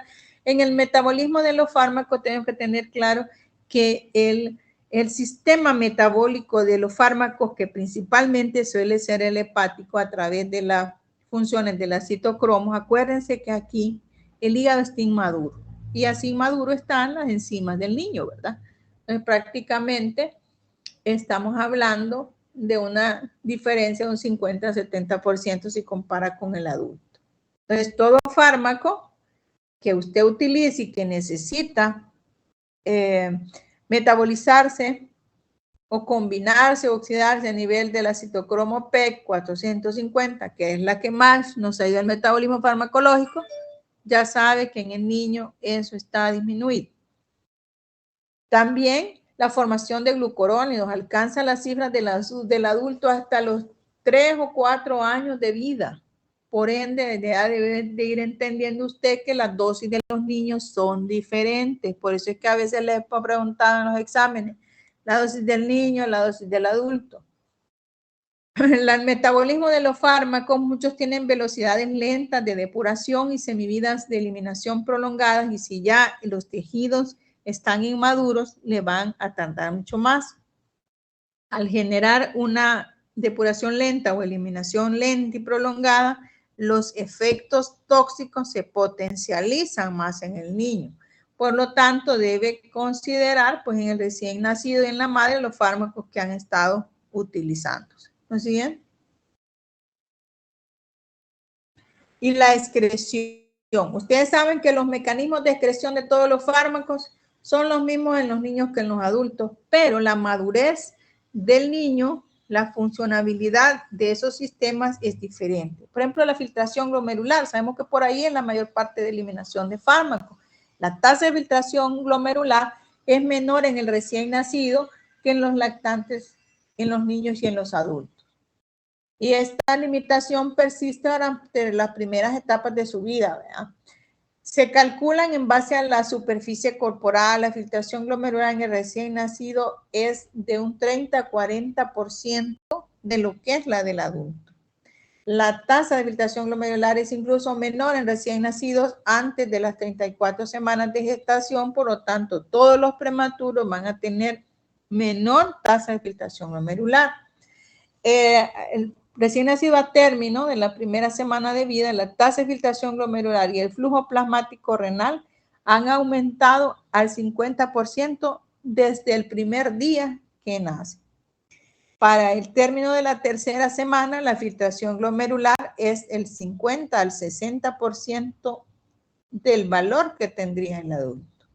Y para los 6 a 12 meses de edad ya sería igualitaria, ya estarían equiparadas. La misma tasa de filtración glomerular para el adulto la alcanza alrededor de los 6 meses a los 12 meses, dependiendo si no ha habido otro daño en el niño, ¿verdad? La siguiente. Ahora hay características especiales que tienen que tomar en cuenta en el recién nacido. El uso apropiado del fármaco ha hecho posible la supervivencia de recién nacidos con anomalías graves. Por ejemplo, hay fármacos que parecería que no deberíamos de usar, pero han dado un éxito en manejar enfermedades o anomalías. Uno de ellos es la indometacina, que es un AINE, es un fármaco no esteroideo, ¿verdad? Entonces, si se le da al niño, puede causar un cierre del conducto arterioso que estaba permeable. La administración de prostaglandinas en los niños hace que el conducto se mantenga permeable. Si usted quiere que cierre el conducto, le da indometacina. Pero si usted quiere que lo mantenga abierto, le da prostaglandina. Hay enfermedades cardíacas con malformaciones, como por ejemplo la tetralogía de Fallot o transposición de grandes bases, que quiere decir que el niño nace con posiciones anormales del origen de la aorta y de las arterias pulmonares. Entonces, si se cierra el foramen, el conducto arterioso, perdón, o el foramen oval, el niño se puede morir. Entonces se le dan prostaglandinas para que lo obligue a mantenerlo permeable. Los recién nacidos son más sensibles a efectos de la depresión central por el uso de opioides. Con todos los medicamentos que inducen sedación y depresión, cuando hablan de depresión central, estamos hablando que deprime el centro respiratorio. Acuérdense que el centro respiratorio está a nivel del bulbo raquídeo, y si el fármaco atraviesa la barrera hematoencefálica, que desde ya es más permeable en la etapa neonatal, si usted le da fármacos de ese tipo en el niño, entonces penetra hacia su centro respiratorio y le induce una apnea, o sea, un cese de la respiración. Por eso es que a veces les preguntamos a partir de qué edad se puede dar un fármaco, ¿verdad? Porque tiene su importancia. ¿Me siguen? Cuando el fármaco entra al organismo, ocurre secuencialmente todos esos procesos de absorción, distribución, metabolismo, excreción. Y estos procesos dependen de variables físico-químicas, fisiológicas, presentes en el niño, como las que hemos estado hablando, que es diferente en neonatos prematuros y en recién nacidos, principalmente por la cantidad de agua y menor grasa que tienen. Por otra parte, los órganos pues, del sistema necesitan madurar, desarrollarse, diferenciarse, particularmente el hígado y los riñones, lo que condiciona todos los aspectos de su farmacocinética. La siguiente. La absorción, acuérdense que en un fármaco y su biodisponibilidad en el organismo depende de la vía de administración. En pediatría, la vía de administración más utilizada es la vía oral. Sin embargo, usted debe tener claro cómo se da ese proceso de absorción y que va a estar modificado en la etapa neonatal. Se administran por vía oral. Hay que tener en cuenta el pH gástrico, que existe una moderada aclorhidria, un pH entre 6 y 7, por la inmadurez del sistema de secreción ácida. La absorción de medicamentos a partir del intestino es lenta debido al aumento en el grado de ionización del fármaco, que el pH alcanza valores del adulto hasta los 30 meses de edad. A partir de ahí, pues ya usted está seguro que es óptima la absorción. Estamos hablando, imagínense, 30 meses. Estamos hablando casi de los 2 años y medio. ¿Así es? La siguiente, por favor. Siempre dentro del proceso de absorción, acuérdese que va a verse influido por el vaciamiento gástrico. 2 a 4 primeros días de vida hay ausencia de peristaltismo gástrico. El vaciado, por tanto, va a ser lento, depende más del tipo de alimentación y como lo que en las primeras etapas va a recibir, ¿verdad? Son líquidos, pues así va a ser el proceso. El vaciamiento gástrico y el peristaltismo intestinal es menor en los niños pequeños y en los prematuros hasta cerca de los 6 meses de edad, que se viene más o menos a normalizar. La actividad enzimática en los primeros meses de vida, pues la actividad pancreática, la amilasa duodenal, las secreciones de sales biliares están disminuidas, lo que reduce la biodisponibilidad de los fármacos para poder ser absorbidos, principalmente los liposolubles. Hasta los 4 o 6 meses de vida existe deficiencia de alfa-amilasa intestinal, lo que provoca una absorción irregular e incompleta de los fármacos que se administran como prodroga y se necesitarán de esta enzima para hidrolizarse a su forma activa de fármacos como el clorfenicol, por eso no deben de usarse a esas edades. ¿Así es? La colonización del intestino y su interferencia sobre la absorción. La flora bacteriana es capaz de metabolizar algunas drogas e influir en la biodisponibilidad. Durante la vida fetal y el tracto gastrointestinal, el niño viene estéril desde su nacimiento, ¿verdad? Y después se va colonizando. Se detectan bacterias hasta las 4 u 8 horas de vida, principalmente en bacterias como lactobacilos bífidos y lactobacilos acidófilos, que van a intervenir con el metabolismo de algunas drogas. La interacción de los alimentos sobre la biodisponibilidad del fármaco es otro aspecto difícil de evaluar porque en los recién nacidos y lactantes que necesitan alimentarse frecuentemente, por ejemplo, la cantidad de hierro puede ser afectada por la interacción con los medicamentos y alimentos que el niño esté recibiendo. Y como en su mayoría son de consistencia líquida, dependiendo de la edad que tengan, ¿verdad? Sabemos que va a haber alteraciones. ¿Sí? La vía de administración puede ser también rectal, no solo oral. Es muy útil cuando principalmente hay intolerancia, hay vómito, ¿verdad? Y esto impide la administración oral. También lo es una vía muy importante para los fármacos que tienen un grado sustancial de metabolismo de primer paso. Es una alternativa en la administración parenteral, como en el caso de las convulsiones, en inducción de anestesia y en sedación. Sin embargo, de preferencia, no debe utilizarse en mayores de 3 años. La absorción en los casos de vía intramuscular, aquí la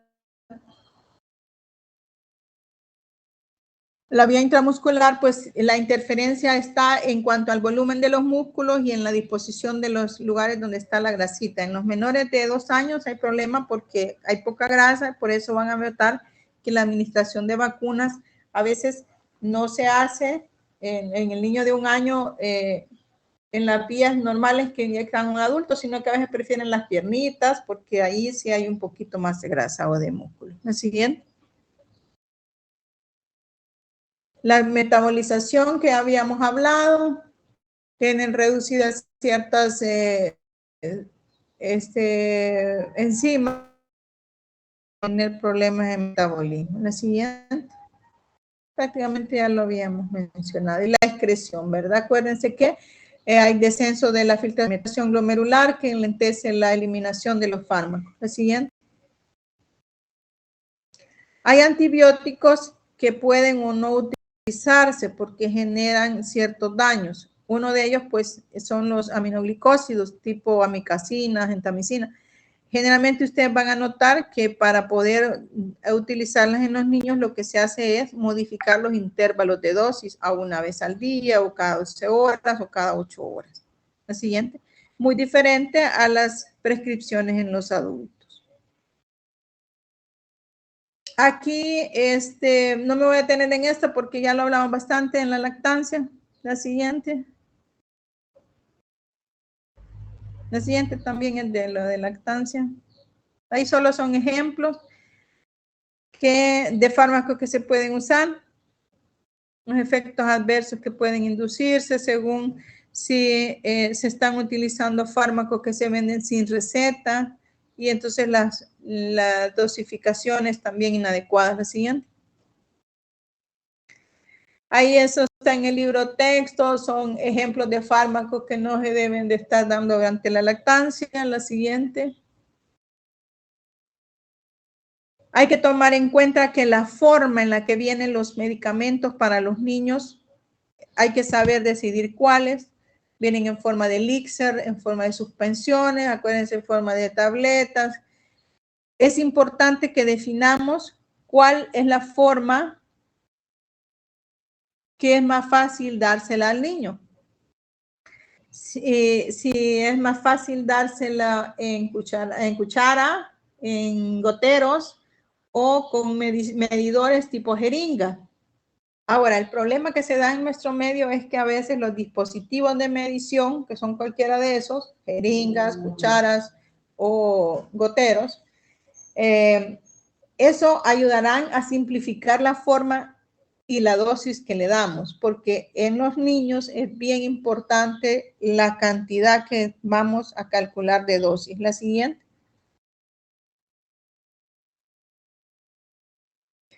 Los niños pueden presentar reacciones adversas por las dosis inadecuadas que le hayamos calculado. La siguiente, o por la vía de administración que utilicemos. Dale, los siguientes efectos adversos que pueden provocarnos algunos fármacos Si son betabloqueantes, esperemos bradicardias, hipoglicemia. Si son adrenérgicos, puede darnos taquicardias, arritmias. La siguiente. Dependiendo cuál sea la edad y cuál sea la vía por la que lo administremos, la siguiente, esos efectos adversos pueden verse potencializados o no. Los antineoplásicos, por ejemplo, nos pueden inducir trastornos óseos, craneofaciales o abortos cuando es utilizada el metotrexate. La mecaptopurina puede dar trastornos óseos también. La agenesia renal, si se usa el cronambucilo, defectos en los dedos, si se usa la ciclofosfamida. El busulfano, si se usa, puede a veces estar generando efectos adversos como fisuras palatinas, alteraciones oculares, que son las más frecuentes. La siguiente. Y tener, pues, niños que nacen con defectos, ¿verdad? Deformidades de todo tipo. La siguiente. La siguiente. Pueden ver los defectos en los deditos, ¿verdad? La siguiente. Por lo tanto, es bien importante que revisemos las dosis pediátricas. Esto lo voy a resumir en decirles que la dosificación pediátrica tiene que ir calculándose en base a miligramos por kilo de peso. Hay que tener en cuenta que hay problemas de desnutrición y de obesidad y por tanto la cantidad de dosis que nos va a salir en base al cálculo puede verse pues interferida ahí por el peso, ¿verdad? La siguiente. Entonces hay varias formas de poder calcular la dosis. Están estas fórmulas que son las que habla el libro texto. Estas son las que utiliza el laboratorio cuando inventa un fármaco, hace sus estudios y en base a esto probablemente ya tiene el fármaco, ya tiene la dosis, cuánto le da al adulto, pero no sabe cuánto de la dosis del adulto le puede dar al niño. Entonces lo hace en base a estas dosis, a estas fórmulas. Pero eso a nosotros como médicos no nos sirve. Entonces, pasen la siguiente. Lo que nos va a servir es saber que existen diferentes formas de cómo el laboratorio estandariza o diseña o obtiene las dosificaciones para poder dar a los niños. La siguiente. Pero la que ustedes como médicos van a utilizar es esta. El laboratorio del farmacéutico, el que hizo el medicamento, el que lo comercializa, le va a dar una dosis. Entonces usted va a utilizar el peso, la dosis, el volumen del fármaco y la concentración del fármaco para poder decir cuánto es la cantidad que le va a dar de dosis. ¿Qué necesita? Necesita saber el peso del niño, la presentación de cómo viene el fármaco y la dosis que recomienda el laboratorio. Y va a obtener la cantidad en ml de dosis que le va a dar. La siguiente. Aquí tenemos uno de los fármacos más comunes que se recetan en pediatría, el ibuprofeno. El ibuprofeno, usted tiene que saber, dijimos, la dosis, ¿verdad? La dosis que da el farmacéutico es de 5 a 10 miligramos por kilo por dosis. El intervalo en el que se da es cada 6 o cada 8 horas. Y la cantidad máxima que le puede dar son 40 miligramos por kilo en el día. Entonces, usted va a utilizar esa fórmula que hablábamos de utilizar la dosis por el peso, por la presentación entre la concentración. Entonces usted va a revisar, usted fija ahí le puse dentro de un círculo, ahí donde aparece el nombre del medicamento, la concentración viene de 100 miligramos en 5 ml. Entonces, ¿conocemos la dosis? Sí, ¿verdad? De 5 a 10. ¿Conocemos cuánto pesa el niño? Solo lo pesamos y sabemos cuánto es. Tenemos que tener claro también que las dosis pueden venir kilo día o kilo por dosis. Y va a ser diferente la forma en que lo vamos a calcular. ¿La siguiente? Vamos, ahí hay un ejemplo para el que quiera aprender cómo se calcula el fármaco. En pediatría debemos decirle a la mamá cuántos cc o cuántos ml le va a dar o cuántos goteros le va a dar. Diferente en el adulto que usted le dice una tableta, 2 tabletas, una inyección, etc. Aquí tenemos que tomar en cuenta. Por ejemplo, vamos a hacer de una de acetaminofén. El acetaminofén viene en una presentación de 120 miligramos en 5 ml, aunque hay muchas. Hay unas que vienen de 80, de 150, etcétera. Pero vamos a tomar la de 120 miligramos en 5 ml. La dosis es de 10 a 15 miligramos por kilo por dosis a intervalo de cada 6 horas. Puede usar la fórmula y usted solo va a sustituir ahí el peso por la dosis, por el volumen del fármaco. El volumen en el que viene el fármaco, en este caso son 5 ml, entre la concentración del fármaco, que son 120. Entonces, si el paciente pesara 10 kilos, usted solo sustituye 10 kilos por 10 miligramos por 5 ml entre 120 miligramos. Eliminamos miligramos y los kilos se pierden porque la dosis dice, ahí no puse que son por kilo, ¿verdad? Entonces, ahí se pierden los kilos y nos quedan solo ml o cc. Entonces, ahí usted hace la operación matemática y le va a dar 4 a 4.5 cc cada 6 horas. Eso es lo que usted le prescribe directamente al paciente.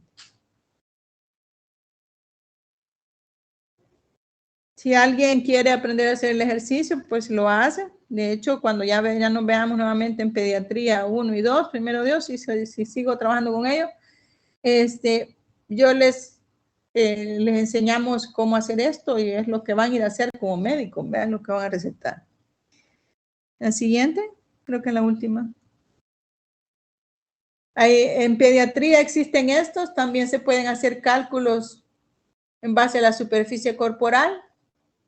Se saca la superficie corporal, ¿por qué? Porque hay medicamentos que las dosis vienen no por peso, sino por superficie corporal. Esas son las tablas, así vienen las dosificaciones y hay que utilizarlas tal cual las dan las normativas. La siguiente. No pretendo que se aprendan un montón de dosis, pero sí que conozcan que existen estas tablas de dosificación y diferenciación por peso del niño, por edad del niño, para que entiendan que es importante tomar en cuenta la farmacología pediátrica. La siguiente. La siguiente. Esa es la última. Ok. Bien, chicos, espero que haya sido de provecho las explicaciones. Esto es un tema que lo volvemos a ver en pediatría 1, no, pediatría 2, perdón, porque ahí se da clases en específico de farmacología pediátrica. Y pues nos enfocamos mucho en los esquemas terapéuticos, pero como les he podido explicar, es bien importante entender la diferenciación, ¿verdad? ¿Por qué la etapa y las edades pediátricas de la lactancia y del embarazo son tan importantes? Entender esa diferenciación con los fármacos. No sé si hay preguntas. Ay, disculpen que el tema se me hizo largo, pero es que pues es lo mío y se me va. Se